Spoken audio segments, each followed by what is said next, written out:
Excelente, muy bien.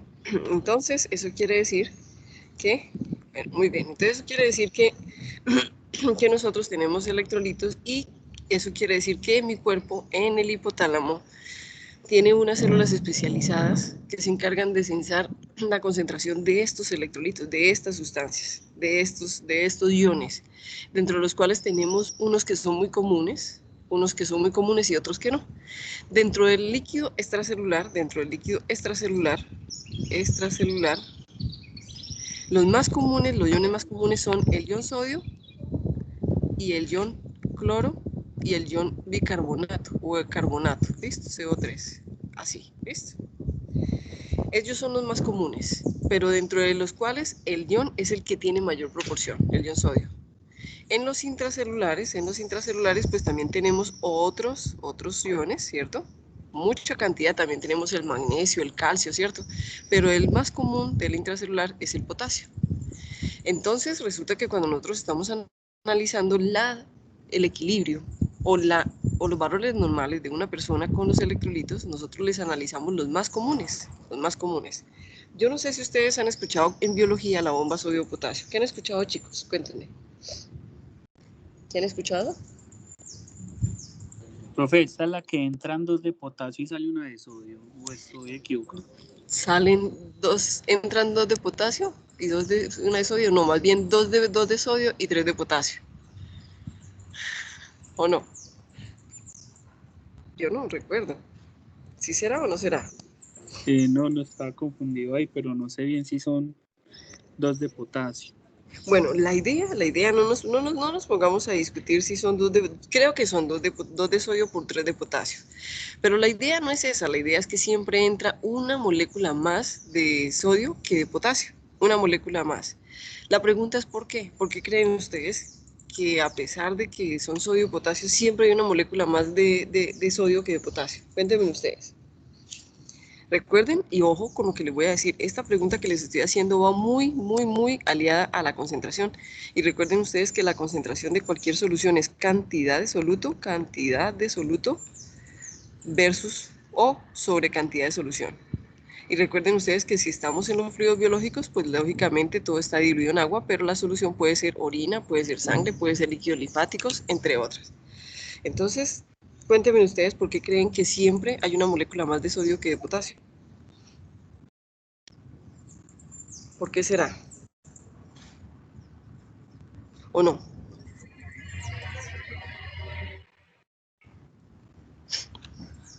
Bueno, sea lo que sea, lo vamos a ir pensando, ¿cierto? Sea lo que sea, bueno, entonces voy a seguir. Nuestro hipotálamo tiene unas células especializadas que se encargan de regular la concentración de estas bellezas, de los iones.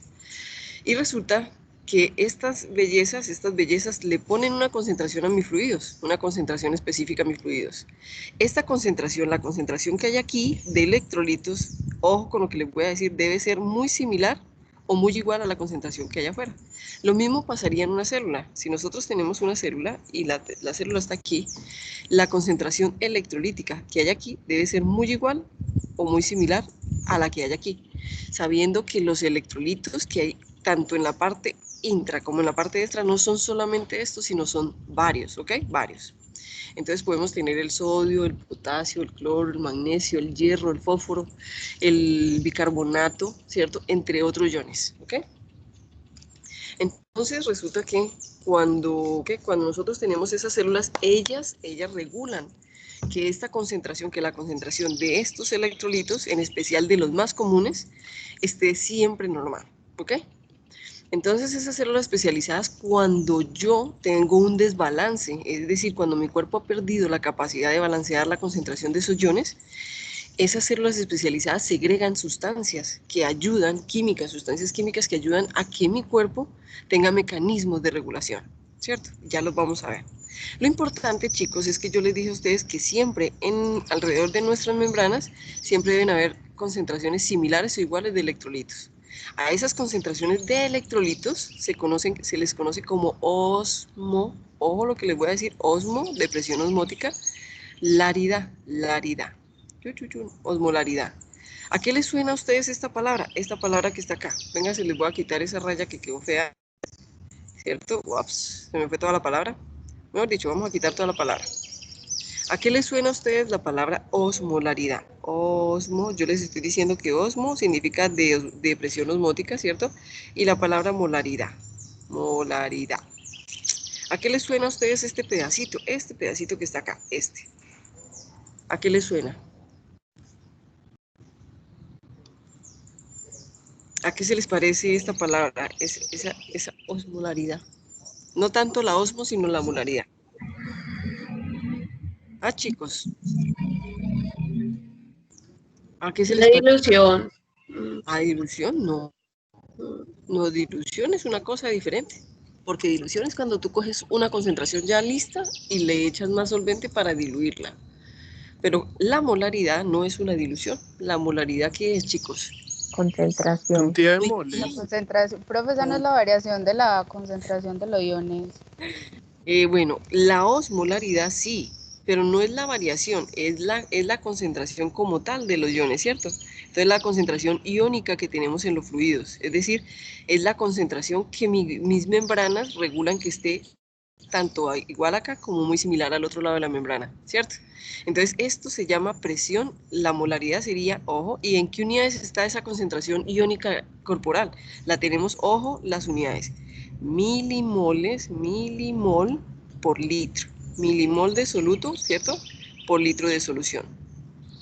Entonces miren la diferencia con la molaridad, que ustedes habían visto que la unidad de la molaridad era mol. Aquí la osmolaridad es en milimoles, milimoles, ¿listo? Y más o menos, chicos, la concentración osmolar de mis fluidos debe estar más o menos en 285 milimol. Milimol, milimol, bueno, milimol por litro. No le voy a colocar soluto porque son muchos solutos. Sería el sodio, el potasio, el cloro, el bicarbonato, el magnesio, el hierro, todos ellos, ¿cierto? Entonces resulta que esta debe ser la concentración electrolítica que yo debo tener en mi cuerpo. Pero resulta, chicos, que yo les comenté a ustedes que en la célula nosotros tenemos unos iones que están intracelular y otros extracelular, como en mis fluidos. Nosotros tenemos ciertos iones que son extracelulares y ciertos iones que están intracelulares. Entonces, digamos que nosotros casi siempre que decidimos tomar una muestra, tomamos una muestra de sangre, ¿cierto? Entonces, en la sangre, ¿cuál sería el ion más común? El ion más común que deberíamos tener en la sangre. De todos los extracelulares, claro está. ¿Cuál sería el Hierro. más común? Sodio. ¿Pero extracelular o Hierro. sodio? Sodio. Sodio, exactamente. El hierro lo tenemos en una buena concentración, pero es el ion sodio el que domina, es el que a mayor proporción tenemos. Entonces, chicos, yo sabiendo que ya les hablé de esto, les voy a hablar en específico del ion sodio. Pero ojo, yo no quiero que ustedes se queden pensando que el único ion que tenemos en los fluidos es el ion sodio. También tenemos el cloro, también tenemos el bicarbonato, también tenemos el ion potasio y el ion magnesio, el ion fósforo, el ion hierro, todos ellos, ¿cierto?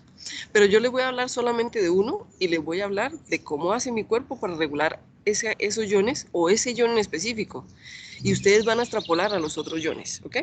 Entonces, bueno, antes de pasar al ion sodio como tal, resulta que esta concentración, la concentración osmolar, es decir, electrolítica de mis fluidos, se regula por esas células especializadas. Cuando esta concentración, la concentración interna sube, ¿cierto? Mi cuerpo, con las células especializadas que tiene, que regulan esas concentraciones, él dice, hombre, a este cuerpito hay que regularle esa concentración. Entonces, él lo que hace es que segrega una sustancia que se llama la vasopresina. Ojo con lo que les estoy diciendo, vasopresina. Esa vasopresina, miren lo que indica, chicos. La vasopresina significa, pues, vaso como vena, ¿cierto? Y presión significa que cierra, ¿ok? Vasopresión, vasoconstricción, ¿ok? Entonces, el hipotálamo segrega esa vasopresina y la vasopresina, ojo con lo que les voy a decir, lo que regula son las altas concentraciones iónicas, no estoy diciendo de uno en especial, pero ¿cómo lo regula? ¿Cómo es el mecanismo de acción de la vasopresina? El mecanismo de acción de la vasopresina no es aumentar o disminuir la concentración de los iones, sino disminuir o aumentar el agua, es decir, el solvente. ¿Entendieron? Entonces, ¿qué pasa, chicos, cuando la concentración iónica se aumenta? ¿Qué hace la vasopresina? La vasopresina ejerce presión. Entonces, ¿ella cómo hace? Ella Ella evita la excreción, es decir, disminuye la excreción urinaria del agua, excreción del agua, ¿listo? Del Profe, agua. Dime. o sea que es un antidiurético. Muy bien, así de sencillo.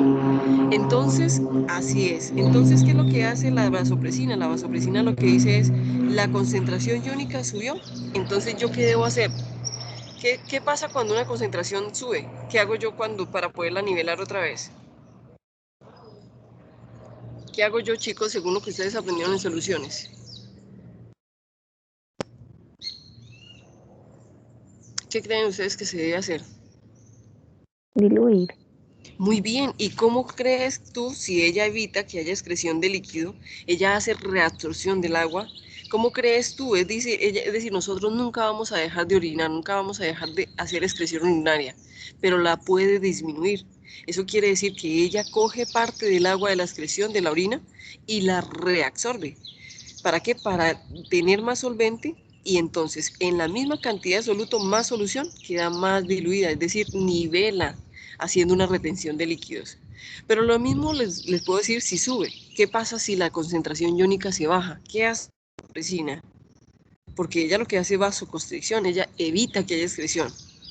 Entonces, ¿qué creen ustedes que hace? ¿El cuerpo será que No haría lo contrario, no. no solamente no hace lo contrario, no hace su trabajo porque ella lo que hace es vasoconstricción? Entonces, simplemente cuando yo tengo baja concentración, simplemente mi cuerpo excreta más agua. Entonces, ¿qué es lo que hace ella? Ella regula la cantidad de agua que yo excreto. ¿Entienden lo que hace la vasopresina? ¿Entienden cuál es el mecanismo de acción de la vasopresina? Sí. Muy bien, entonces, ojo que lo que yo quiero que quede claro hoy, quiero que quede muy claro hoy, es que la acción de la vasopresina es sobre el agua, no sobre los iones, ¿ok? Entonces, eso es la primera forma de regulación que tiene mi cuerpo de la concentración iónica o, digamos, electrolítica que tenemos de un paciente, de un cuerpo, ¿listo? Entonces, ella es la que normalmente, si mi cuerpo tiene toda su regulación, ejerce regulación sobre la cantidad de agua que se excreta, ¿Eso qué quiere decir? Si mi concentración iónica sube, ella disminuye el agua que nosotros perdemos o excretamos.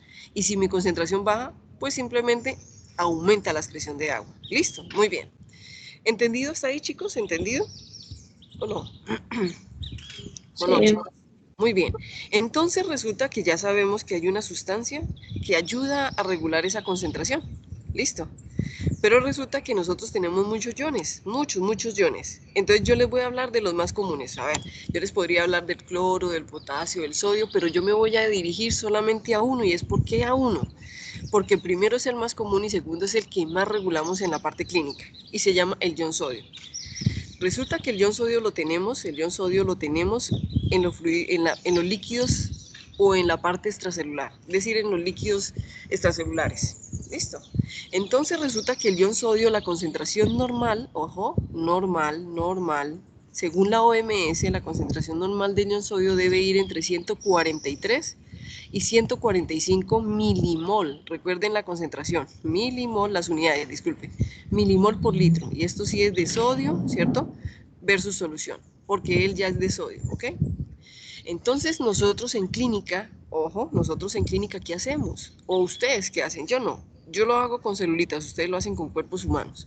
Entonces, en clínica, ¿qué se hace? Se le demanda al paciente a mirar cuánta concentración de ion sodio tiene en sangre, y debe estar entre estos valores, ¿ok? Debe estar entre estos valores. Entonces, resulta que la concentración osmótica, es decir, mi regulación, osmolaridad, que recuerden que es de todos los iones, como no podemos sino calcular, digamos, entonces sabemos que este tiene más o menos la mitad. Nosotros decimos que la osmolaridad de todos los demás, es decir, el equilibrio electrolítico del cuerpo de una persona, debe estar 2 veces por la concentración del ion sodio que esa persona tiene. Y esto es de todos los iones, y esto me da en unidades de milimol de electrolitos por litro de solución. ¿Entendieron lo que les acabo de explicar o no? ¿Entendieron, chicos? Profe, ¿nos podemos devolver otra vez cómo sacar la osmolaridad? Claro, con mucho gusto. ¿Así? La osmolaridad, chicos, ojo, recuerden que es la molaridad, pero referida a la presión o al equilibrio osmótico, ¿cierto? Por eso se llama osmolaridad. ¿Estamos de acuerdo? Por eso se llama osmolaridad.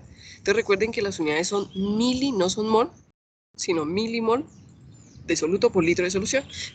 Y normalmente la concentración que nosotros debemos tener de osmolaridad es 285. Pero resulta que el ion más común que tenemos en los fluidos y el más fácil de captar y el más fácil de medir se llama el ion sodio.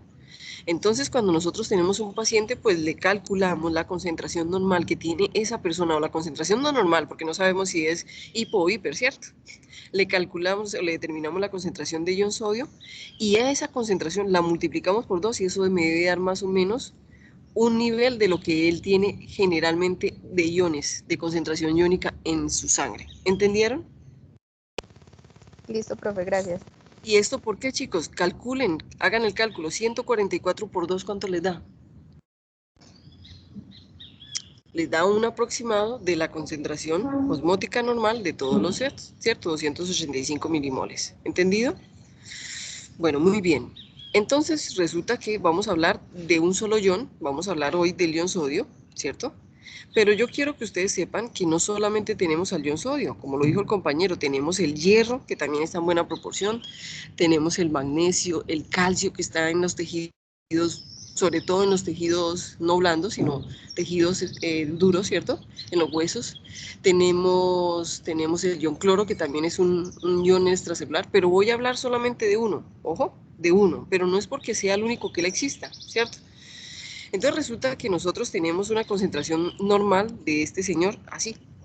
Y mi cuerpo, ojo, mi cuerpo hace regulación de este ion, así como hace regulación de todos los iones y así como hace regulación de la concentración total de los iones. ¿Con quién? Con la vasopresina. Entonces vamos a hablar de este ion.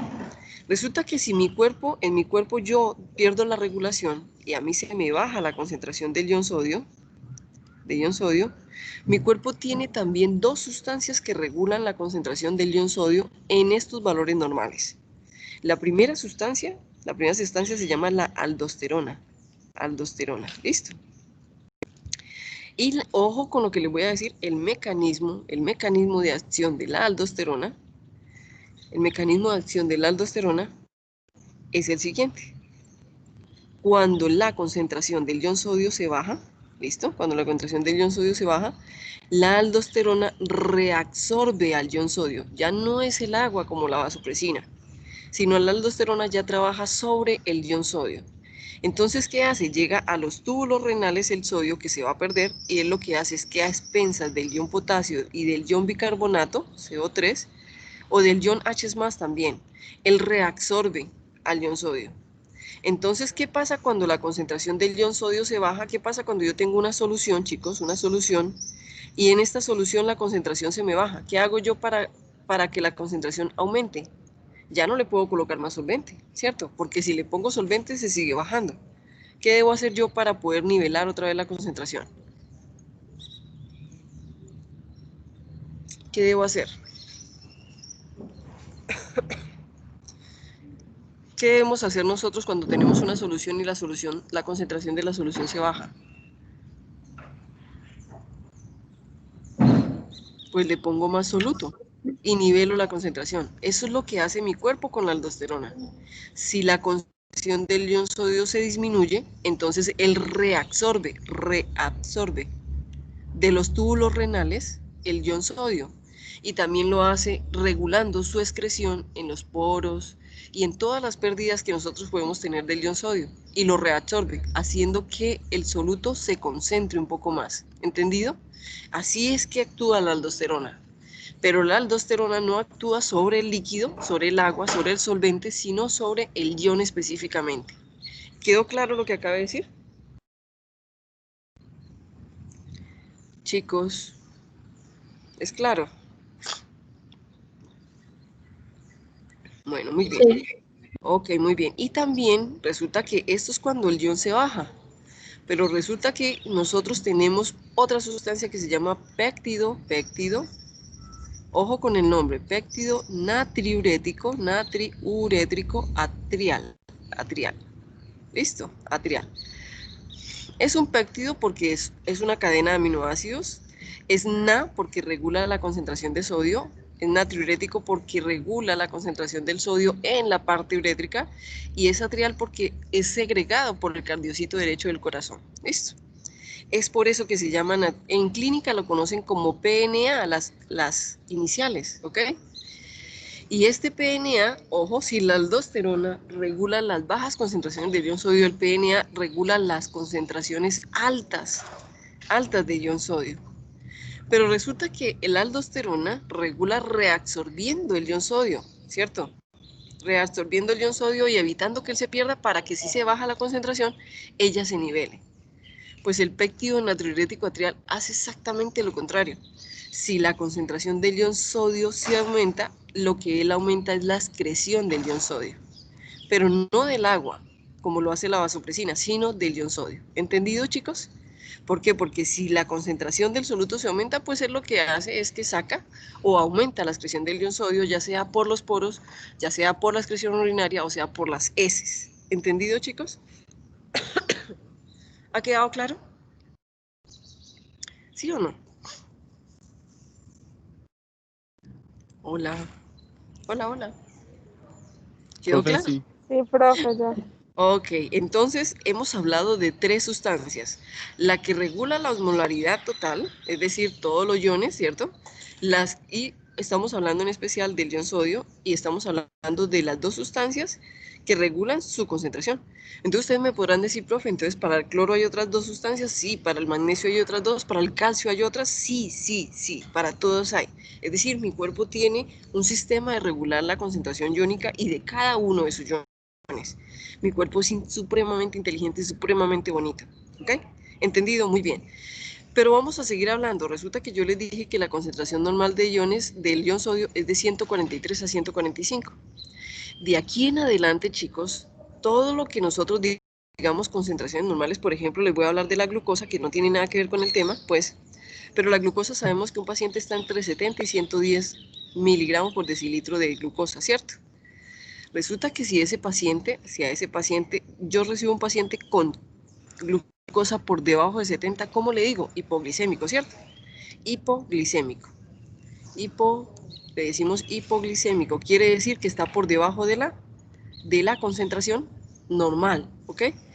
Pero si yo recibo un paciente que está por encima de 110, entonces ya no le llamo hipoglicémico, sino le llamo hiper, ¿cierto? Hiperglicémico, o lo que nosotros conocemos diabéticos, ¿ok? ¿Entendido o no? Glicemia. Sí. Muy bien, entonces vamos a hablar, voy a pasar a la otra diapositiva y vamos a hablar del ion sodio en especial. Pero igual, chicos, igual, vuelvo y reitero, no es solamente el ion sodio, también está el ion potasio, también está el ion magnesio, también están los demás iones, ¿ok? Simplemente que estamos solamente hablando de uno porque entonces a mí se me iría todo el semestre hablando de cada ion. ¿Estamos de acuerdo? Entonces resulta que yo les dije a ustedes que la concentración normal del ion sodio, la normal, está entre 143 y 145 milimol del ion sodio por litro de solución. Resulta que si yo tengo un paciente o una persona que está por debajo de 143, entonces le digo hipo, porque está por debajo, natremia. Calemia. Ah, Natremia. natremia, muy bien, pero muy bien. Excelente la palabra que dijiste, porque la palabra que él dijo es para que ustedes sepan que no solamente es el ion sodio, sino el potasio. La hipocalemia es potasio, la hipomagnesemia es magnesio, la hipocalcemia es calcio. ¿Entendido? Es decir, esto lo tenemos que extrapolar a otros iones. En este caso, estoy hablando solamente del ion sodio, pero yo quiero que ustedes sepan que no solamente mi cuerpo regula el ion sodio, y que cuando perdemos esa regulación normal del ion sodio es cuando vienen las anormalidades de las cuales estamos empezando a hablar. Entonces tenemos la hiponatremia, y la hiponatremia, chicos, pues lógicamente es cuando una persona tiene valores, ¿cierto? Valores por debajo de 143 milimol de sodio por litro de solución, ¿cierto? En los fluidos biológicos. Pero yo quiero que ustedes recuerden lo que yo les había dicho. que, por ejemplo, cuando tenemos una venita, ¿cierto? Tenemos las venitas y por las venitas va pasando la sangre, ¿cierto? Y la sangre tiene el ion sodio, vamos a poner el ion sodio acá, ¿cierto? Y resulta que ya mi cuerpo perdió esa regulación, es decir, ya mi cuerpo no regula con la aldosterona y con el péptido natriurético atrial o el PNA, ya no regula la concentración del ion sodio. Y resulta que se me subió, ya sea porque yo soy hiponatrémica normal, esto genética, o ya sea porque mi ingesta tiene mucha concentración de ion sodio. Y ojo con lo que les voy a decir, la ingesta excesiva del ion sodio no es lo único que produce hipertensión. La hipertensión también es producida de otras formas, también la hipertensión también puede ser genética. Nosotros a nivel normal, a nivel corporal, tenemos una enzima que se llama la enzima angiotensina. Esa enzima es la encargada de regular el fluido de la presión de mi sangre. Si yo tengo problemas en esa enzima, no voy a adjudicarle la hipertensión a una concentración de sodio, sino a esa deficiencia de esa enzima. ¿Entendido lo que les acabé de decir? Entonces, no solamente las enfermedades que tienen algunos pacientes son adquiridas por la ingesta, sino son genéticas, es decir, heredadas. Son información que le ha heredado su parte genética. Entonces, digamos que ya mi cuerpo perdió esa regulación del ion sodio y esa concentración del ion sodio se subió. ¿Qué creen ustedes, chicos? Y voy a dibujarles aquí otros líquidos porque no son los únicos que tenemos. Por ejemplo, vamos a dibujar los líquidos linfáticos. ¿Qué creen ustedes que hace mi cuerpo cuando ya ha perdido esa normalidad? De todas maneras, mi cuerpo, como todo animalito, trata de regular y trata de estar bien. Entonces mi cuerpo va a buscar mecanismos con los cuales así no logre esa normalidad, él logre, digamos, en cierta manera, buscar como un estado en el que él se sienta mejor.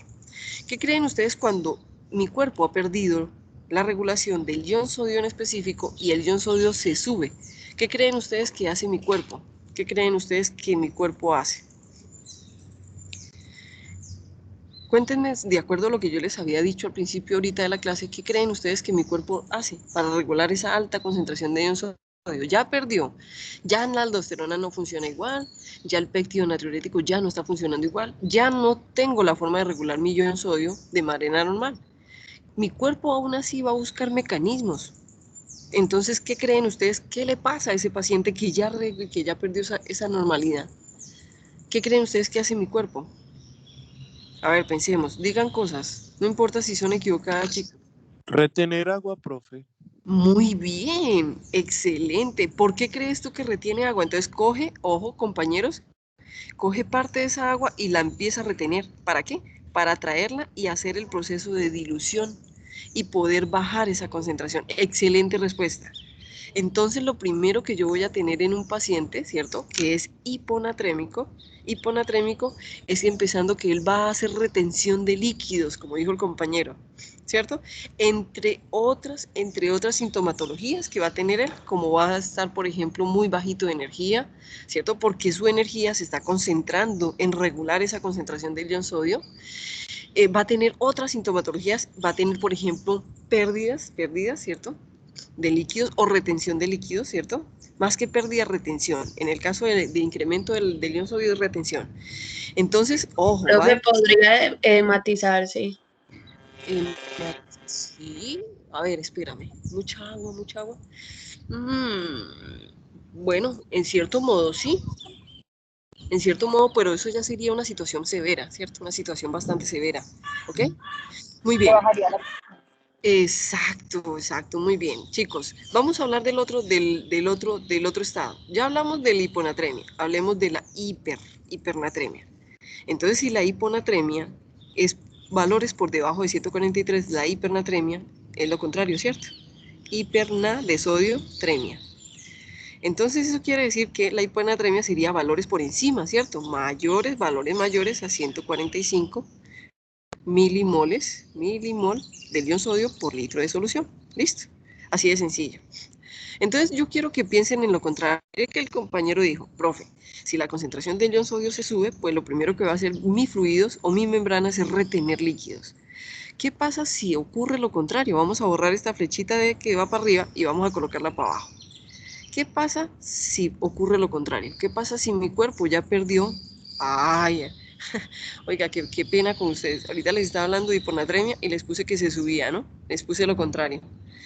Ahora les estoy hablando de hiper, les estoy diciendo lo contrario, que se baja, ¿cierto? Entonces, ya hablamos de lo que pasa cuando hay hiponatremia, hipernatremia, es decir, que se sube, mi cuerpo hace retención de líquidos, ¿ok? Entonces, hablemos, como ya les hablé ahorita, de lo que mi cuerpo hace cuando se sube la concentración de sodio, pues hablemos de lo contrario, cuando se baja. ¿Qué hace mi cuerpo cuando se baja la concentración de ion sodio? El compañero ya nos dio la idea. Cuando se sube, mi cuerpo hace retención de líquidos, ¿ok? ¿Qué pasa cuando se sube? Cuando se baja, disculpen. ¿Qué pasa cuando se me baja la concentración y mi cuerpo ya no lo regula? Es decir, la aldosterona y el péptido ya no regulan esa concentración y se bajó. ¿Qué creen ustedes que pasa? Hombre, el compañerito ya nos dio una opción.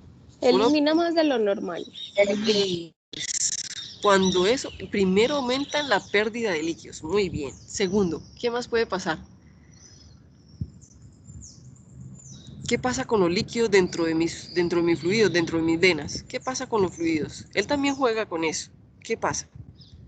Anteriormente el compañero dijo, profe, si se sube, pues él hace esto, ¿cierto? Retiene. Ahora, ¿qué creen ustedes? Si se baja, ¿qué creen que pasa con los fluidos? ¿No pasaría lo contrario, chicos? ¿O no? Sí, profe. Muy bien, entonces... Sí, pierde muy rápido su volumen. Exacto, entonces, muy bien. Entonces, empieza el líquido a hacer lo contrario y ahí conocemos los edemas. Pero esto no es acá, esto es acá, edemas, ¿cierto? Eso quiere decir que los pacientes comienzan a devolver el agua, no en la sangre, sino por fuera de las venas, es decir, a los líquidos linfáticos, ¿estamos de acuerdo? A las extremidades. Y la pregunta es, profe, ¿y entonces por qué normalmente los edemas están generalmente en las piernas? Pues lógicamente porque como es agua y la gravedad afecta, pues generalmente afecta a las extremidades. ¿Estamos de acuerdo? Pero ojo, recuerden que eso solamente pasa cuando mi cuerpo ha perdido esa regularidad. ¿Estamos de acuerdo? Mi cuerpo solamente empieza a hacer retención de líquidos o a hacer acumulación de líquidos cuando ha perdido la normalidad osmótica, y por eso es que la normalidad osmótica es tan importante. ¿Entendido, chicos, lo que les acabé de explicar? Muy difícil lo que les acabé de explicar, ¿no? ¿Cierto que no? No, profe. Bueno, muy bien. Entonces, así como lo dijo el compañero, está la hiponatremia que Profe, una pregunta. Perdón. Claro, dime. O sea que es más común el edema en una hipernatremia que en una hiponatremia. No, al contrario. Mira que yo me equivoqué. ¿Sí recuerdan que al principio cuando les estaba hablando de Sí. hipo les puse concentración? Sí, yo me estaba perdiendo entonces. Sí, Yo sí. me confundí ahí también. Sí, fue por la confusión que yo hice, que les estaba hablando de hipo y les pregunté qué pasaba cuando se incrementaba, ¿cierto? Cuando se incrementa, mire, vamos a corregir ese errorcito que yo misma lo ocasioné. Yo soy consciente de que yo lo ocasioné porque les revolví los dos temas. Yo hago eso. Yo tengo esa costumbre. Entonces, estábamos hablando de hiponatremia. Hiponatremia significa que se baja la concentración del ion sodio. Cuando él se baja, pues como la concentración del ion sodio se baja, lo primero que hace el cuerpo es aumentar la excreción líquida, es decir, aumentar la excreción de agua, sacar agua, es decir, hacer esto, ¿cierto? Para que la concentración del ion sodio, para que la misma cantidad de sodio en menos solvente regule la concentración. Entonces a esto le llamamos edemas, ¿listo? Pero eso pasa en la hipo. ¿Listo? En la hipo. ¿Quedó claro? Ahora vamos a hablar de lo contrario, en el mismo dibujito. Mire que el mismo dibujito nos sirve para hablar de lo otro. Entonces ahora no tenemos hipo, sino tenemos hiper, que es esta. ¿Listo? Es esta condición. Entonces ella se subió. ¿Qué hace mi cuerpo? Hace lo contrario. Coge los líquidos y se los trae. ¿Por qué? Porque necesita más solvente para diluir la misma cantidad de sodio. Quiere decir bajar la concentración del ion sodio. ¿Entendido? Entonces aquí no se presenta tanto edema. Es aquí donde se presenta más edema. ¿Entendido, chicos? ¿Entendido o no? Bueno, Sí. chicos, entonces eso quiere decir, chicos, Sí, eso profe. quiere decir, gracias, eso quiere decir, chicos, que yo les hablé del sodio, pero el compañero dijo, profe, eso se llama hipocalemia, ¿no? Entonces, o sea, cuando hablemos de calemia, ¿cierto? Calemias, estamos hablando del ion sodio, mire, del ion sodio, ¿listo? Cuando hablemos de hipermagnesemia o hipomagnesemia, estamos hablando del ion magnesio. Cuando hablemos de hipocalcemia, estamos hablando del ion calcio. y así sucesivamente. Lo que quiero decirles es que yo no les voy a hablar sino de uno, digamos el más común, pero yo no les estoy diciendo que sea lo único que mi cuerpo regula. Lo que les estoy diciendo es que mi cuerpo tiene, ojo, a valores normales de los iones, tiene sustancias químicas que regulan tanto su pérdida o su baja de concentración como su aumento o su incremento. Y también a cada uno de esos sintomatologías, es decir, que se baje o que se suba, le tenemos un nombre. Por ejemplo, en el sodio se llama hiponatremia a valores bajos de sodio y hipernatremia a valores altos de sodio. Pero vamos a hablar, por ejemplo, del calcio, entonces del potasio. Entonces tenemos la hipocalcemia y tenemos la hipercalemia y así sucesivamente. ¿Entendido, chicos? ¿Entendido? ¿O no? ¡Qué frío! ¿Sí o no, chicos? ¿Entendido hasta acá? Sí, señora. Bueno, muy bien, gracias. Ok, entonces ya terminamos el tema de los electrolitos. Entonces vamos a empezar otro nuevo tema. Y el tema de hoy, para nivelarnos más o menos con el otro grupo que no perdió clase aquel viernes 7 de agosto, ¿cierto? Ellos en este momento van empezando con carbohidratos y ustedes van a empezar hoy con carbohidratos, ¿ok? Porque tenemos suficiente tiempo, tenemos más o menos una horita, ¿cierto? Entonces, hoy vamos a hablar de carbohidratos y yo quiero, pues ya al inicio del curso habíamos hablado de las macromoléculas y de las sustancias simples, ¿cierto? Que entre las sustancias simples tenemos los oligoelementos, los minerales, las sustancias simples y tenemos las macromoléculas. Y las macromoléculas habíamos dicho que eran 4, pero que yo solamente voy a hablar de 3 porque nosotros cuando nos nutrimos con 3 y una de esas macromoléculas se produce a partir de una de esas macromoléculas que nosotros nutrimos en nuestra ingesta. ¿Cuáles son esas 3 macromoléculas que yo les había dicho? ¿Cuáles son, chicos? Carbohidratos, lípidos y proteínas. Así de sencillo, carbohidratos, lípidos y proteínas. Hoy vamos a empezar a hablar de la primera y se llaman los carbohidratos. Es más, el laboratorio hoy se trata de carbohidratos, ¿cierto que sí? A los carbohidratos nosotros los podemos encontrar con otros nombres, por ejemplo, hidratos de carbono, también los podemos encontrar con nombres, por ejemplo, como azúcares, ¿cierto? Cuando usted dice, uy, una persona es diabética, usted dice, tiene el azúcar alto, ¿cierto? Entonces, azúcares, muy bien. También lo podemos encontrar con el nombre de sacáridos. También lo podemos encontrar con el nombre de carbohidratos, hidratos de carbono, azúcares, sacáridos. Me falta una palabra. Bueno, ahorita que me acuerdo se las coloco, pero son diferentes palabras en las cuales nosotros podemos caracterizar a la misma macromolécula, ¿cierto? Entonces, yo les había dicho a ustedes, chicos, que los carbohidratos tienen una función principal, una función principal. No quiere decir que sea la única, pero sí quiere decir que es la principal. ¿Cuál les había dicho yo a ustedes que era la función principal de los carbohidratos? Proporcionar energía. Así de sencillo, proporcionar energía, pero no es proporcionar energía porque hay moléculas que proporcionan más energía que los carbohidratos. Se llama proporcionar energía inmediata. Y ustedes se van a dar cuenta con el tiempo que esto es muy importante. Hay moléculas, y les voy a decir que otras moléculas proporcionan mayor energía que los carbohidratos. Los ácidos grasos, las grasas, los lípidos proporcionan mucha mayor energía que los carbohidratos. La diferencia es que los carbohidratos lo hacen de manera inmediata y mi cuerpo necesita que yo le proporcione energía de manera inmediata y esa es su principal función, ¿ok? ¿Entendido? Muy bien. Entonces resulta que los carbohidratos tienen como función principal espérenme un momentico, ¿qué le pasa a esto?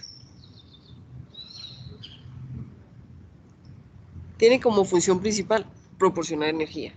Entonces resulta, voy a mirar a ver si encuentro el otro nombre que tienen los carbohidratos, espérenme un momentico. Bueno, no lo recuerdo. No importa.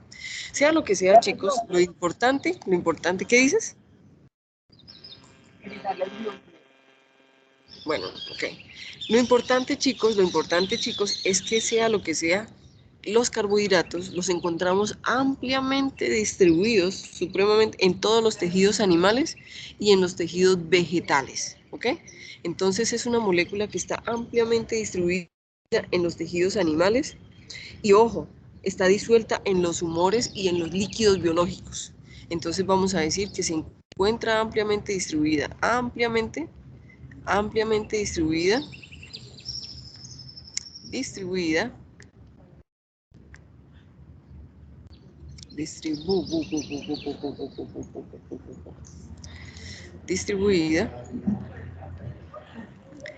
en los tejidos, ojo, en los tejidos animales, es decir, en todo nuestro cuerpo, ¿cierto? En los tejidos animales y en los líquidos biológicos,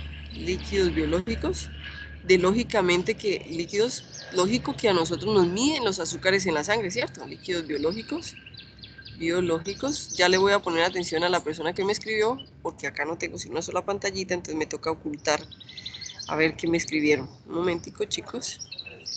Profe, buenos días, qué pena.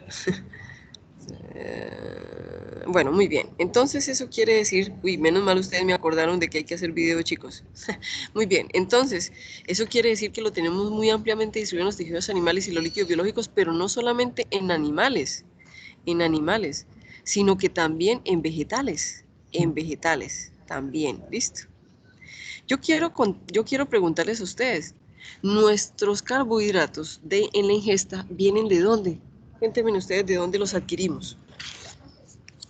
¿De dónde los adquirimos, chicos? ¿De dónde adquirimos nosotros esos carbohidratos que comemos o que nos alimentamos o que nutrimos en nuestra ingesta? ¿De dónde creen ustedes que los obtenemos, chicos? ¿Qué alimentos? Sí, ¿No carbohidratos. sería la papa, la yuca?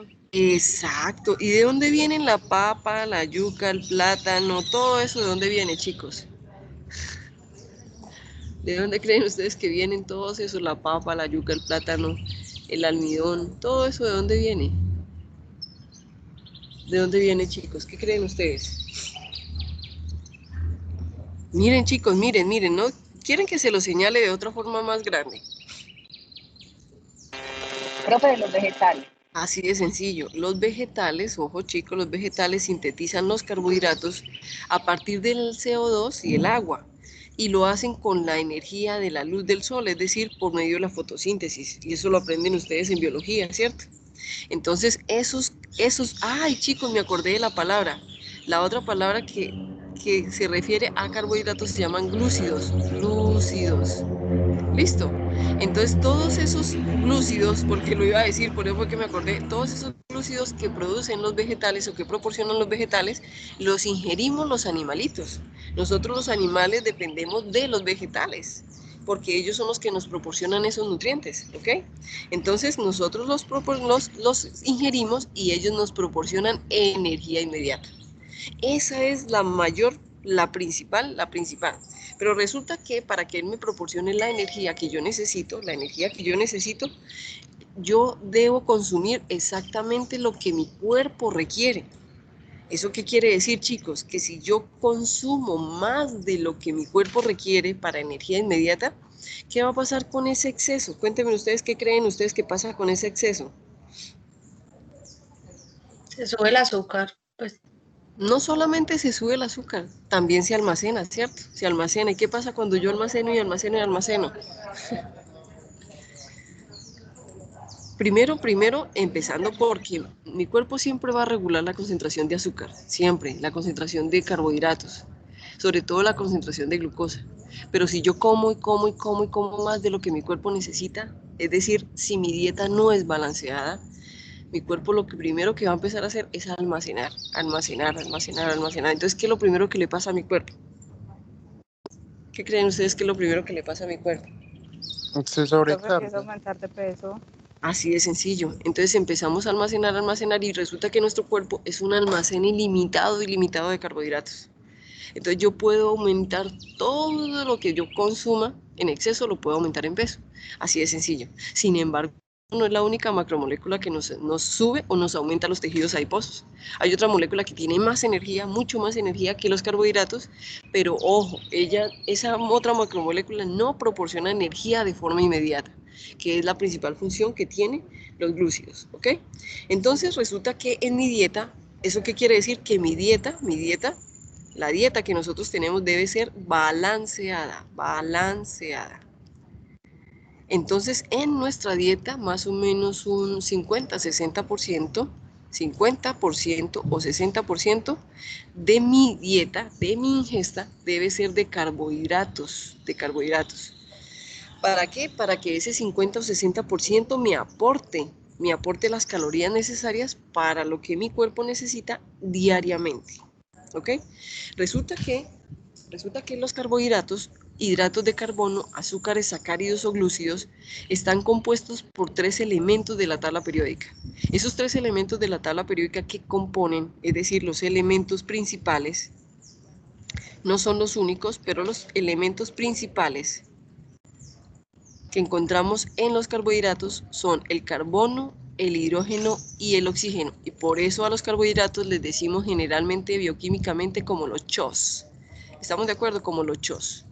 ¿Por qué? Porque los principales elementos que tenemos en los carbohidratos son el hidrógeno, el carbono y el oxígeno. Y resulta que los carbohidratos los podemos clasificar, ojo chicos, los podemos clasificar primero por la complejidad del tamaño de la molécula y segundo, los podemos clasificar también primero por el tamaño de la molécula y segundo, espérenme un momentico, me lo recuerdo, por los monómeros. Ah, sí, por la función, por el grupo funcional. Entonces, vamos a hablar de los CHOs, es decir, de los carbohidratos, que también se llaman hidratos de carbono, que también se llaman azúcares, que también se llaman sacáridos, que también se llaman glúcidos, ¿ok? Entonces vamos a empezar a hablar de los CHOs, es decir, de los carbohidratos como tal. Entonces, vamos a ver otra nueva diapositiva y vamos a hablar de esos CHOs y vamos a hablar de cómo se clasifican. Ya dijimos que su principal función es proporcionar energía inmediata. Y yo quiero que ustedes sepan que no es la única función que tienen. Los carbohidratos también tienen función hormonal, algunos también tienen función de regulación, también tienen función estructural, porque muchos carbohidratos los tenemos en las membranas, en la piel, en la estructura ósea. Entonces, ellos también tienen otras funciones. Tienen regulación estructural, de energía, pero la principal de todas las funciones que tiene es proporcionar energía inmediata. Entonces vamos a hablar de su clasificación. Entonces vamos a hablar cómo se clasifican, clasificación de los carbohidratos según la complejidad de la molécula. Complejidad de la molécula. Molécula. ¿Listo?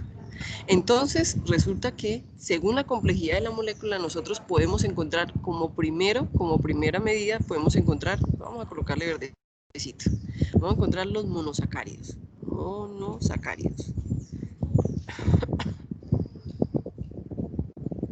Entonces tenemos los monosacáridos, chicos, y yo quiero que ustedes sepan que los monosacáridos, como dice acá el nombre, mono significa ¿qué? Significa uno, ¿cierto? Y sacárido significa azúcar, es decir, un azúcar sencillo.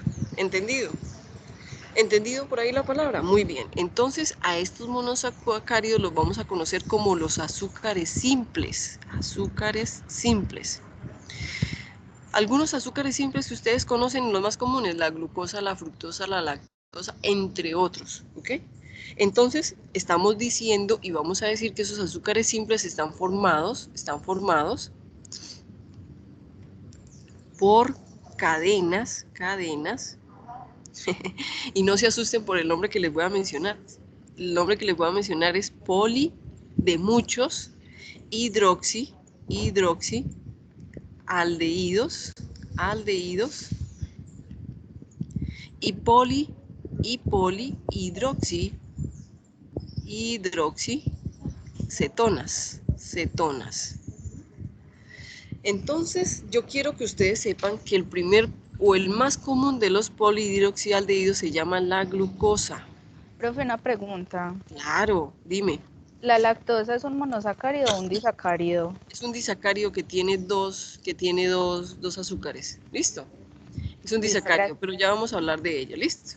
Entonces tenemos la fructosa. ¿Listo? La fructosa. Y resulta que estos dos señores que les acabo de mencionar tienen la misma fórmula molecular o fórmula química, ¿cierto? Pero resulta que ellos son distintos y discúlpenme, coloqué la tilde en donde no era. ¿Listo? Entonces, la pregunta es, profe, ¿pero por qué se llaman polihidroxialdehídos? Ojo chicos, miren, empecemos a ver lo normal. ¿Cuántos carbonos tiene tanto la glucosa como la fructosa? Tienen 6. Entonces tenemos 1, 2, 3, 4, 5 y 6. ¿Listo? Entonces, ojo, en los aldehídos, en los polihidroxialdehídos, la función principal es la función aldehído. ¿Cuál es la función aldehído? Pues esta, señores, esta. ¿Listo? Esta es la función aldehído que ustedes lo aprendieron en su bachillerato. Y lo demás de la molécula, chicos, lo demás de la molécula se llena con hidrógenos y oxígenos. Entonces, este de acá es un H, este de acá es un H, este de acá es un OH, este de aquí es un OH, este de aquí es un H, este de aquí es un H, este de aquí es un H. Miren tan fácil que es llenar, que es hacer una molécula de glucosa. Y lo demás es OHs, OHs, OHs, OHs y OHs. ¿Listo? Esto es la glucosa, esta es la molécula de glucosa. ¿Cuántos azúcares tiene? Entonces tiene 1, 2, 3, 4, 5 y 6. ¿Listo? Eso significa que siempre, ojo con lo que les voy a decir, siempre la función principal, es decir, el grupo aldehído va a estar en el primer carbón, siempre. Profe, ¿en todos los azúcares? Sí, en todos los azúcares. ¿Estamos de acuerdo? Ya les voy a mostrar un mapita de todos los azúcares que hay y se van a dar cuenta que todos los azúcares tienen su función principal en el primer carbón. Entonces, esta es la función aldehído y por eso se llama poli. Mira, poli, muchos hidrógenos y muchos oxígenos. Polihidroxi, eso es lo que significa. Mire, el polihidroxi, se lo voy a colocar en moradito, Este significa muchos hidroxi, mire, muchos hidroxi, ¿listo? Eso es lo que significa polihidroxi, ¿entendido? Eso es lo que significa polihidroxi. Y aldehído significa que tiene la función aldehído. ¿Entendieron por qué se llama polihidroxialdehído? Muy fácil. Ahora, la fructosa, que es su isómero, que tiene la misma fórmula química, es otro azúcar, pero ya no es un aldehído, sino una acetona. Entonces, ¿cómo es la acetona? Miren, ojo para que se den cuenta que no es difícil. ¿Cuántos tienen? 6. 1, 2, 3, 4, 5 y 6. Entonces, la diferencia es que este ya no es un aldehído, sino una acetona. La acetona siempre va a estar en el segundo carbón. ¿Listo? Entonces, el resto de las moléculas, claro está, se une, ¿cierto? Carbono con carbono, el cuerpo carbonado. El resto es un polihidróxido. Profe, Dime. el que le da el nombre es el segundo enlace o el número de carbonos. No. El nombre, cuando te refieres al nombre, es cetona, aldehído o polihidroxialdehído o polihidrocetona. No, de glucosa, fructosa. Ah, ya, así es como se llama el azúcar como tal. Porque espérame un momentico, que es que no hemos terminado. Esperemos un ratico más y ya vamos a ver por qué le decimos fructosa, glucosa y todo lo demás, lactosa, galactosa, manosa, todo lo demás. ¿Listo? Por ahora estamos hablando de por qué se llaman polihidroxicetonas y polihidroxialdehídos. Y ahorita miramos lo demás. ¿Listo? Entonces resulta que este se llama cetona porque su grupo funcional es la cetona. Mírenlo acá. Es el grupo funcional cetona. Pero ¿cuántos carbonos tiene? Tiene 1, tiene 2, tiene 3, tiene 4, tiene 5 y tiene 6 igual. Y se llama polihidroxialdehído, polihidroxi, porque tiene, ojo, muchos H's, ¿cierto? CH, 1, 2, 3, 4, ¿cierto? Y aquí tiene el OH. Y aquí entonces tendría, hola, buenas, tendría H's, aquí tendría H's, aquí tendría H's, aquí tendría H, Aquí tendría el otro H y aquí tendría 1H y acá tendría 1H. Mire, polihidroxi, muchos hidrógenos y muchos oxígenos, por eso se llama polihidroxi. Pero la diferencia es que este ya es un grupo cetona, mírenla, listo. Pero la diferencia es que este es el azúcar fructosa y este es el azúcar glucosa, ¿entendido? Por eso es que se llaman polihidroxialdehídos y polihidroxicetonas. Y todos los monosacáridos son uno u otro. ¿Entendido, chicos? ¿Entendido lo que les acabo de decir? Sí, señora. Muy bien, entonces estos son los azúcares simples.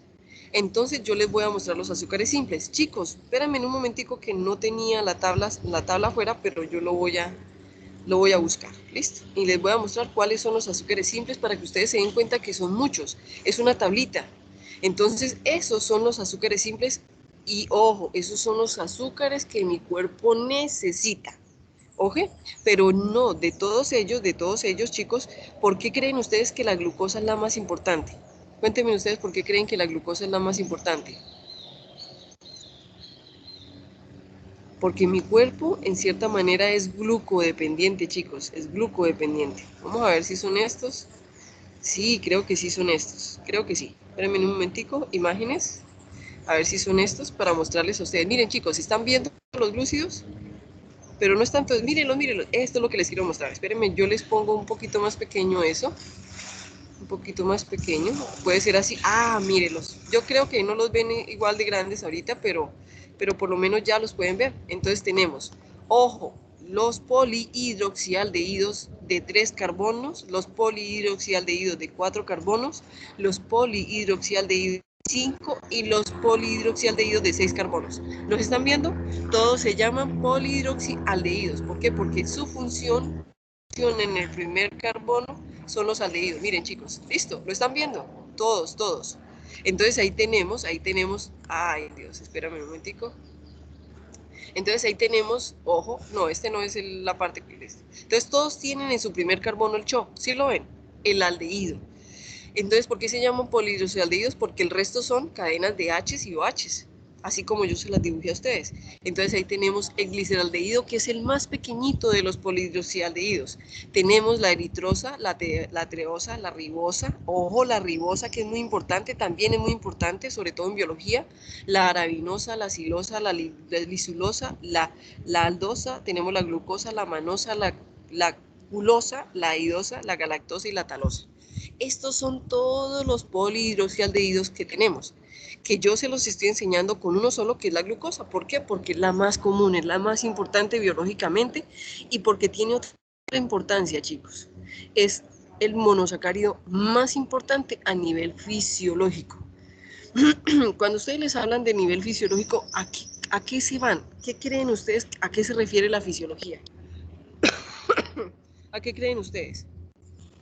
Al funcionamiento del cuerpo. De las células, no del cuerpo, de las células. Bueno, pues el cuerpo sí en general, porque está lleno de células, ¿cierto? Pero más importante de las células. ¿Ustedes saben por qué la glucosa es el polihidroxialdehído o monosacárido más importante a nivel fisiológico?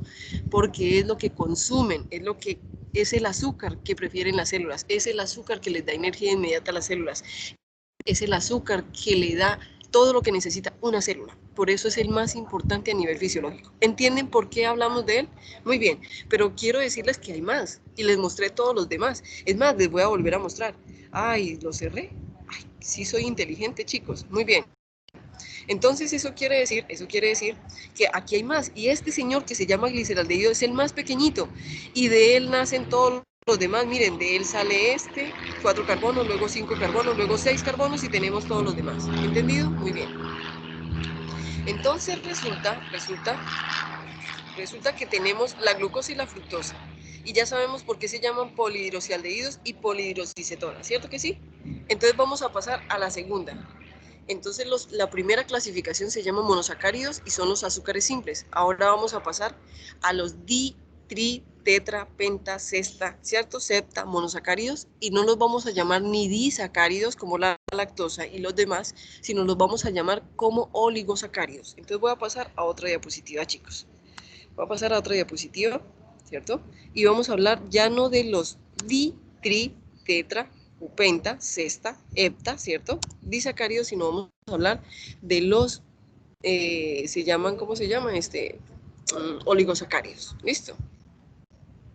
Entonces vamos a hablar, los primeros son los mono, los otros son los oligosacáridos. Y resulta que los oligosacáridos, pues muy sencillo, son aquellas moléculas que tienen, ojo, entre 2 a 10 monosacáridos en su... Ay, Dios, ¿qué estoy copiando? Estoy pensando en otra cosa, imagínense, monosacáridos. Entonces son azúcares que están compuestos por entre 2 y 10 monosacáridos, es decir, entre 2 y 10 polihidroxialdehídos o 2 y 10 polihidroxicetonas. ¿Entendido? Eso quiere decir que son carbonos, hidratos de carbono, carbohidratos, glúcidos, sacáridos o azúcares conformados en su molécula por entre 2 a 10 monosacáridos. Listo, que pueden ser cetonas o aldehídos. ¿Entendido, chicos? A ver, esperen que se me pasó algo. Me voy a devolver un momentico, chicos, que se me pasó algo. Las características de estas bellezas, la glucosa y la fructosa, es cuando nosotros los tenemos sólidos, es decir, secos, ellos forman cristales blancos. ¿Cómo nosotros sabemos que forman cristales blancos? Porque ustedes cogen el azúcar, que es la sacarosa que tienen en la casa, y esa sacarosa tiene en su composición tanto la fructosa como la glucosa.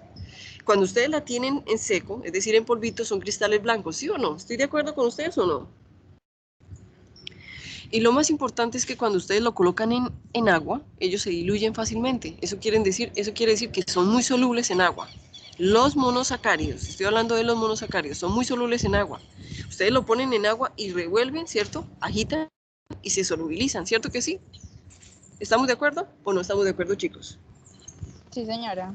Y, Sí, profe. y otra característica que tienen es que cuando ustedes lo prueban, cuando ustedes se lo meten a la boca, el sabor es dulce, ¿cierto que sí? Es dulce. ¿O no?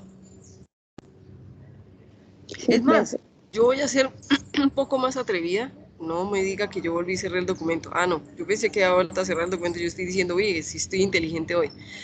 Chicos, es más, me voy a ser más atrevida y le voy a preguntar a los chicos que están en clínica o a aquellas personas que han probado la glicerina. Este que se llama gliceraldehído se llama glicerina a nivel comercial. ¿Alguna persona que haya trabajado en clínica ha probado la glicerina? ¿Le ha dado por probar un poquito de glicerina? Igual, es un sólido blanco que cuando se diluye se solubiliza muy bien en agua y que cuando lo probamos es dulce. Entonces, la glicerina es muy utilizada a nivel clínico, es muy utilizada a nivel de laboratorios y es el azúcar más simple que tenemos. No tiene sino 3 carbonos, se llama la glicerina. Pero cuando nosotros lo probamos, sabe como si fuera azúcar, ¿cierto? Es mucho más dulce que la glucosa y que la fructosa. La glicerina es mucho más dulce. Eso quiere decir que todos los monosacáridos Profe, son. ¿cuál es la glicerina? La glicerina, ustedes también la Pero es con la que hacen el examen de azúcar, no. La glicerina. No. No. La glicerina es esa sustancia. A ver, ¿cómo les digo yo cómo lo utilizamos Para en limpiar clínica? los oídos. ¿Qué dices? No te escuché. Para limpiar. La glicerina La que se es... utiliza para limpiar los oídos. Profe, el manito. No. El manitol sí es un azúcar. Oye, O la chicos, destroza. la El manito es destroza. Chicos, la solución de azúcares se llama destroza, ¿cierto? La solución de azúcares sí se llama destroza, ¿ok? Pero ojo, la glicerina es Yo una he probado sustancia. destroza. La destroza es rica, es dulce, ¿no? ¿O no? Sí, profe. Bueno, muy bien. Entonces eso quiere decir, la glicerina es una sustancia que generalmente nos venden líquida, que es muy viscosa y que la utilizamos a veces para hacer composición o dilución de ciertos medicamentos. Sí, es La dulce. glicerina es el azúcar más simplecito. Venga, me acuerdo, también se llama glicerina, me acuerdo cómo es el otro nombre comercial que tiene. Se utiliza en la alimentación también se utiliza. Pero bueno, no me acuerdo ahorita del otro nombre. Cuando me acuerde se los cuento. ¿Listo? Entonces vamos a volver a los oligosacáridos. Entonces ya hablamos de los monosacáridos, vamos a hablar de los oligosacáridos y decimos que los oligosacáridos son aquellos que en su molécula tienen entre 2 a 10 entre polihidroxialdehídos y polihidroxicetonas. ¿cierto? Muy bien. Entonces resulta que están compuestos por entre 2 y 10, pero resulta que si yo quiero y cojo un oligosacárido y quiero separar esos monosacáridos, ¿qué debo hacer para separarlos? ¿Qué creen ustedes que lo primero que debemos hacer para separar esos polihidroxiacetonas o polihidroxialdehídos y dejar solamente el azúcar simple? ¿Qué creen ustedes que yo debo hacer? ¿O qué se puede hacer?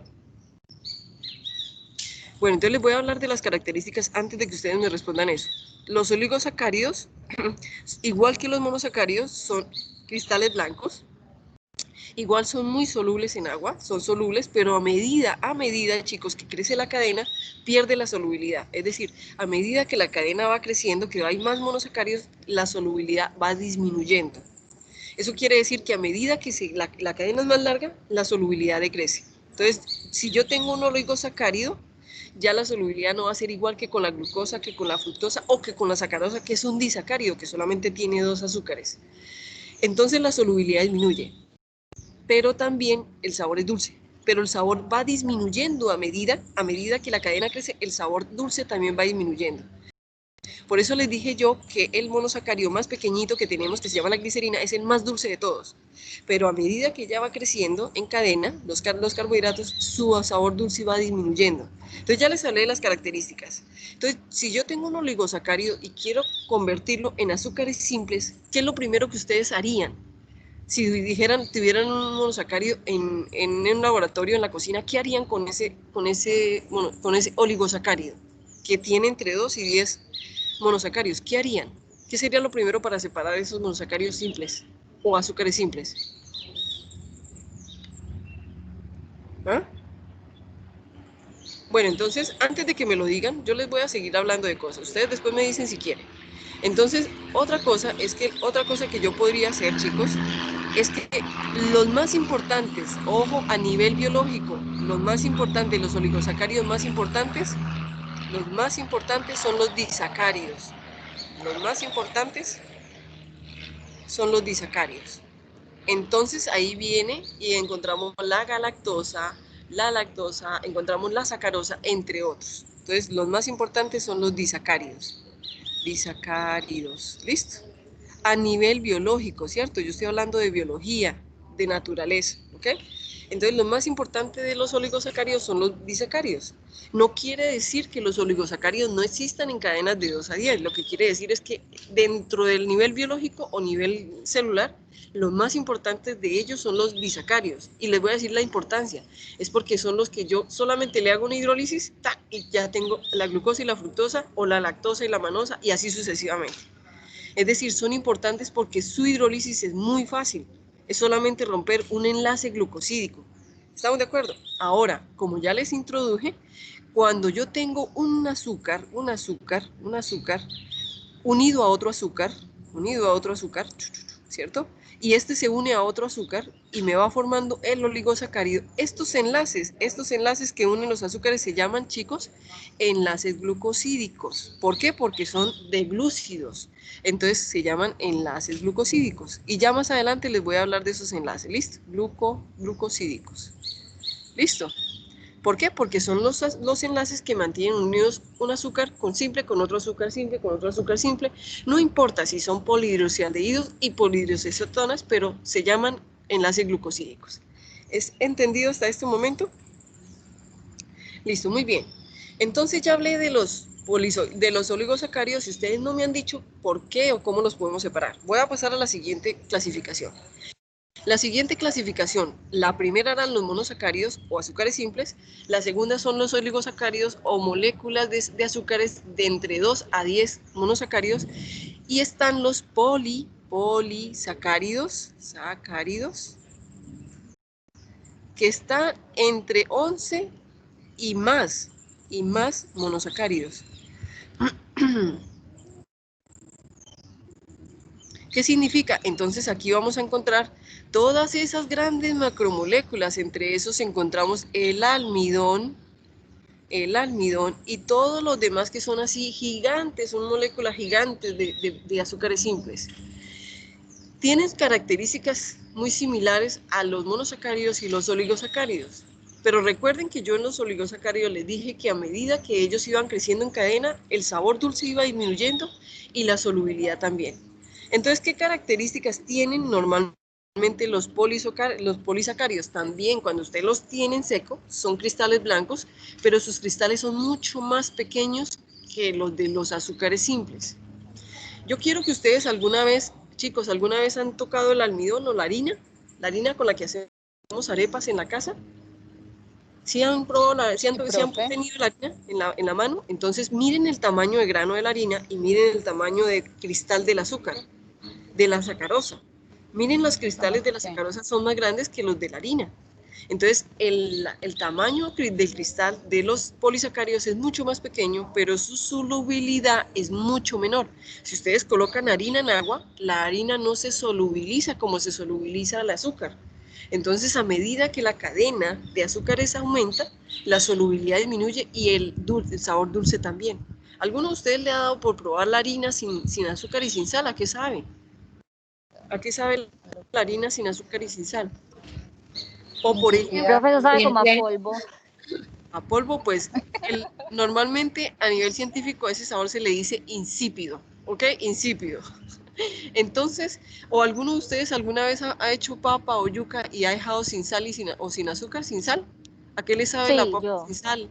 O la yuca sin sal. Insípida, simple. Insípida. Entonces ahí están los grandes monosacáridos, las grandes macromoléculas de azúcares son insípidas. ¿Por qué? Porque a medida que la molécula crece, el sabor dulce disminuye. ¿Entendido, chicos? ¿Entendido lo que les acabo de explicar?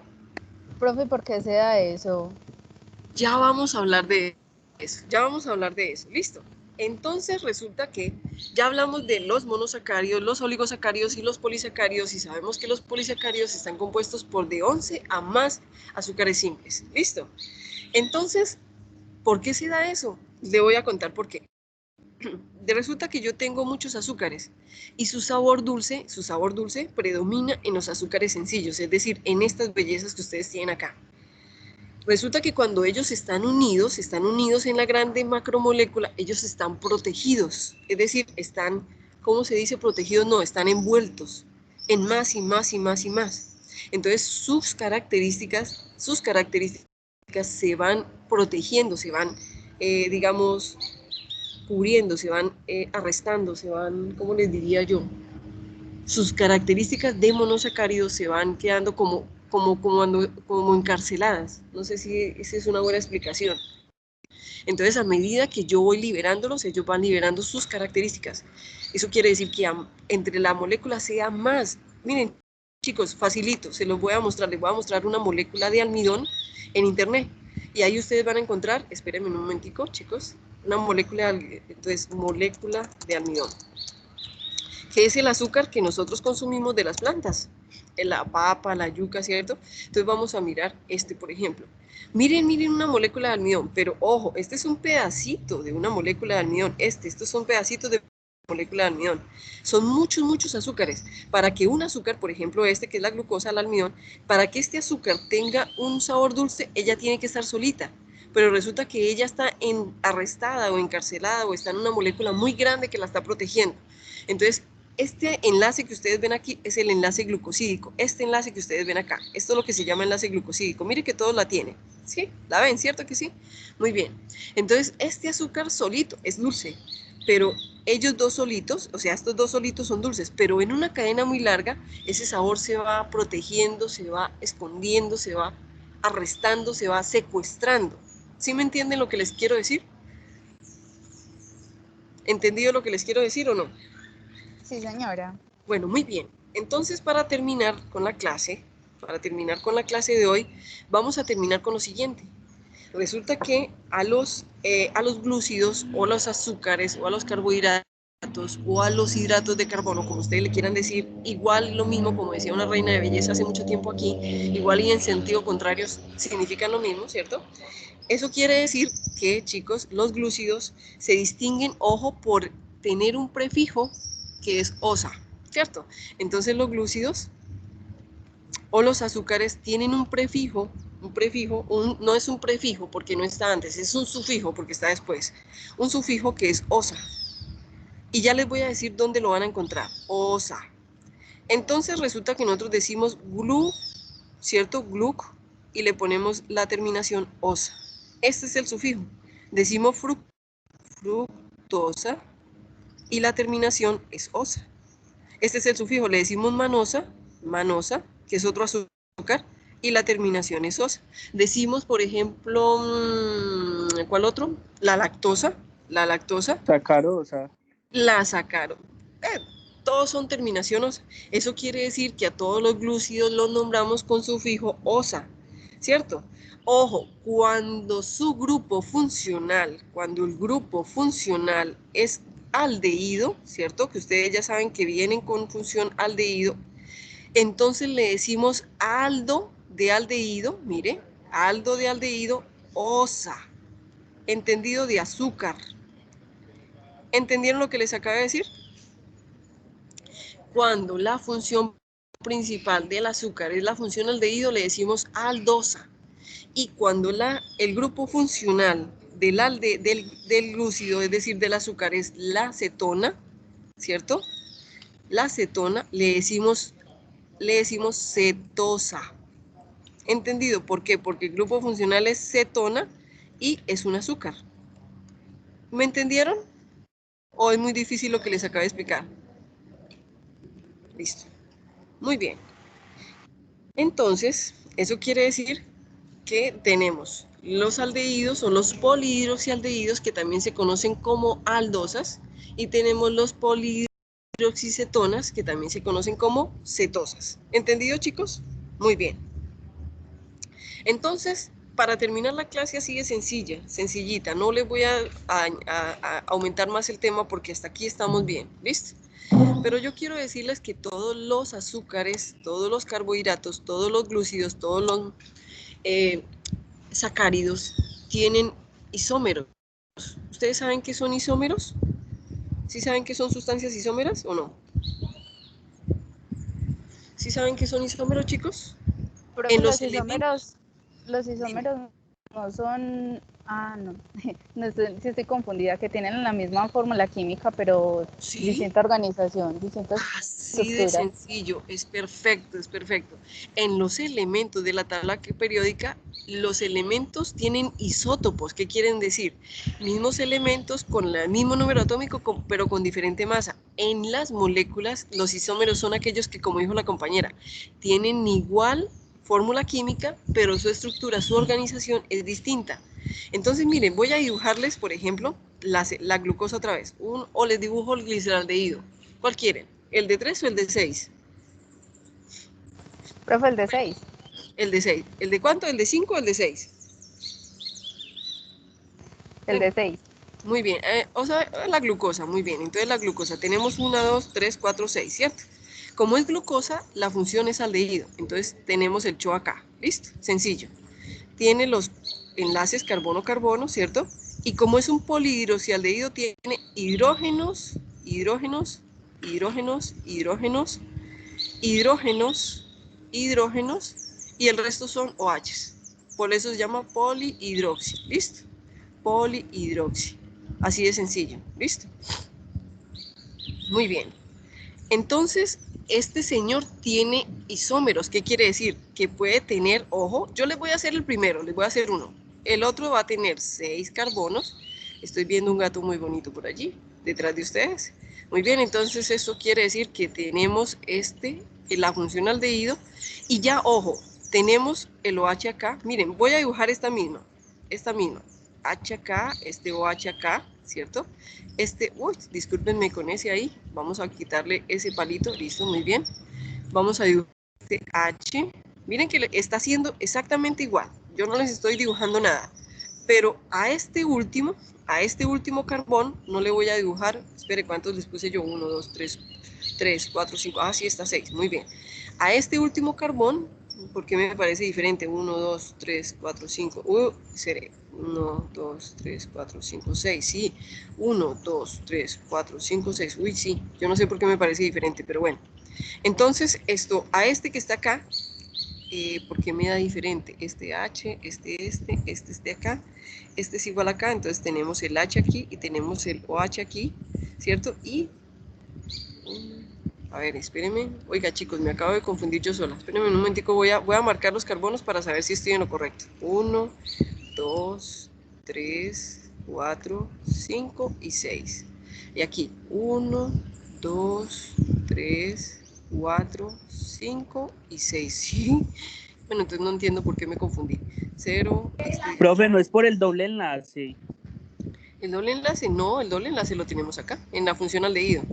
¿Cierto? No, es Por eso por el... que está igual que en la otra.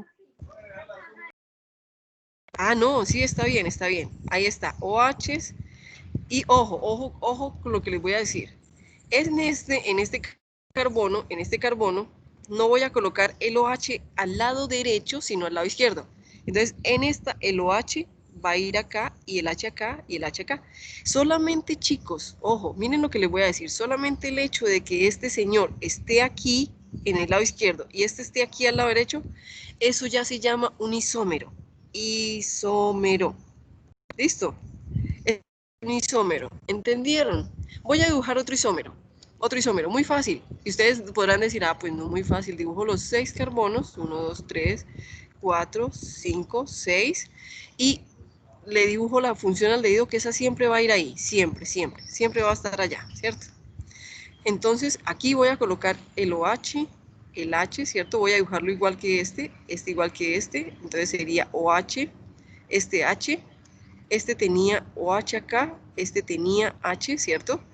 Pero entonces a este ya no le voy a dibujar el H aquí, sino le voy a dibujar el OH acá. El OH aquí, el H aquí, y le voy a colocar el OH acá y el H acá. Entonces, ojo, ya con este sería un isómero de todos los dos anteriores. ¿Entendido lo que les acabo de explicar? ¿Sí ven por qué es un isómero?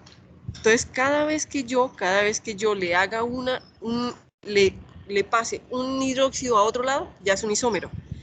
¿Cómo yo sé, chicos, cómo sé cuántos isómeros tiene un monosacárido o un polihidroxialdehído o una polihidroxiacetona? Pues, chicos, el número de isómeros es igual a 2 a la n, donde n es el número de carbonos. ¿Entendido? Es el número de carbonos. Ay, disculpen. Entonces eso quiere decir número de carbonos. ¿Cuántos isómeros tiene la glucosa? ¿Cuántos isómeros? Díganme ustedes cuántos isómeros puede tener la glucosa. Entonces tengo 1, tengo 2, tengo 3, 6. tengo 4. ¿Cuántos? 2 a la 6. ¿Cuánto te da a la 6? Te da 2 por 2 por 2 por 2 por 2 por 2, ¿cierto? ¿Cuánto da esto? Entonces sería 2. ¿Cuánto? 2 por 2, 4 por 2, 8 por 2, 16 A mí por me dio 12. 2, por 2, A mí me dio 64. Ok, 64 isómeros, 64 oportunidades de cambiarlo. Y aparte de eso, tengo cíclicos, tengo anillos, y en eso vamos a empezar la clase entrante. Vamos a ver cómo se cicla un polihidroxialdehído o una polihidroxiacetona.